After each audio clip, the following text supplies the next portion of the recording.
Hello everyone, this is Shankar Pratap Singh and you are watching SPS Astrology। अभी आप मेरे पीछे देख रहे हैं, चारों तरफ ग्रीनरी है और ये नोएडा के सीन है। नोएडा दिल्ली के बहुत ही पास में है और यहाँ पर कुछ मेरे फ्रेंड लोग रहते हैं, तो उनसे मिलने के लिए कल मैं यहाँ पर आया हुआ था। तो अभी जस्ट मॉर्निंग में जब मेरी आँख खुली तो थोड़ा सा जल्दी आज उठ गया था, तो मैंने सोचा चलो मॉर्निंग वॉक कर लेते हैं।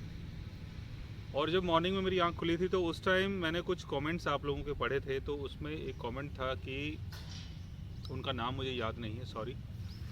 तो उनका कमेंट था कि काल सर्प जो दोष होता है हमारे बर्थ चार्ट में, तो काल सर्प दोष का इम्पैक्ट क्या हर किसी के ऊपर एक जैसा पड़ता है, या काल सर्प दोष जो हमारे चार्ट में बनता है तो उसका असर एक्चुअल में हमें देखने को मिलता है कि नहीं मिलता है। यानी उसके कारण जो परेशानियां होती हैं, जो दिक्कतें आती हैं और इनिशियल लाइफ में जिन परेशानी को हम एक्सपीरियंस करते हैं काल सर्प के कारण, तो क्या सबके साथ ऐसी चीज़ें होती हैं या काल सर्प टाइप की कोई ऐसी चीज़ नहीं।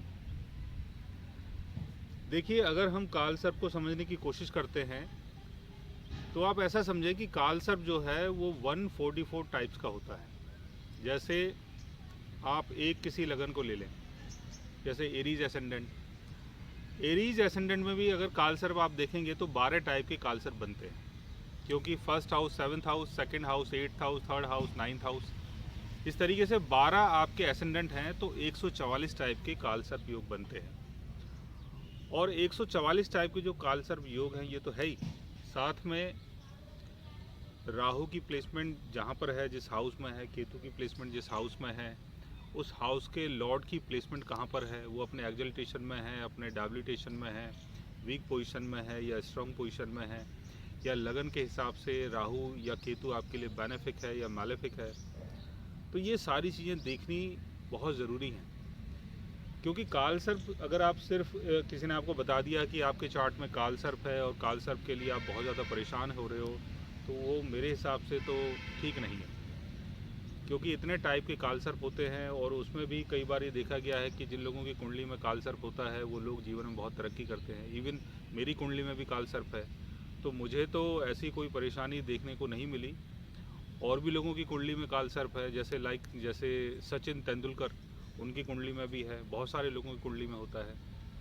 तो काल सर्प जो है एक नॉर्मल प्लेसमेंट है राहु और केतु की, और इसमें सबसे बड़ी बात है ये देखना पड़ता है कि काल सर्प आपके कौन से हाउस में बन रहा है और उस हाउस के लॉर्ड की पोजीशन आपके बर्थ चार्ट में कैसी है।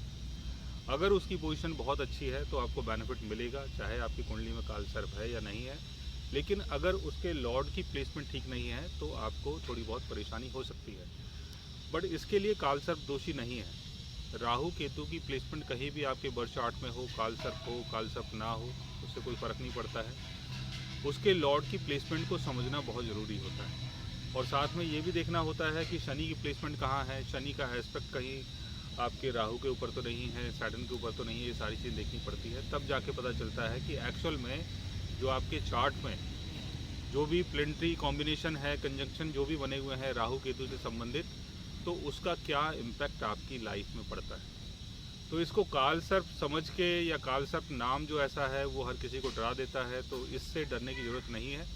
आप अपना चार्ट प्रॉपर तरीके से पहले किसी को दिखाएं, उसी के बाद आपको समझ में आएगा कि काल सर्प दोष जो आपकी कुंडली में बना हुआ है वो अच्छे के लिए है या बुरे के लिए है, आपको उससे फ़ायदा हो रहा है या नुकसान हो रहा है। लेकिन सिर्फ काल सर्प सुन के डरना ठीक नहीं।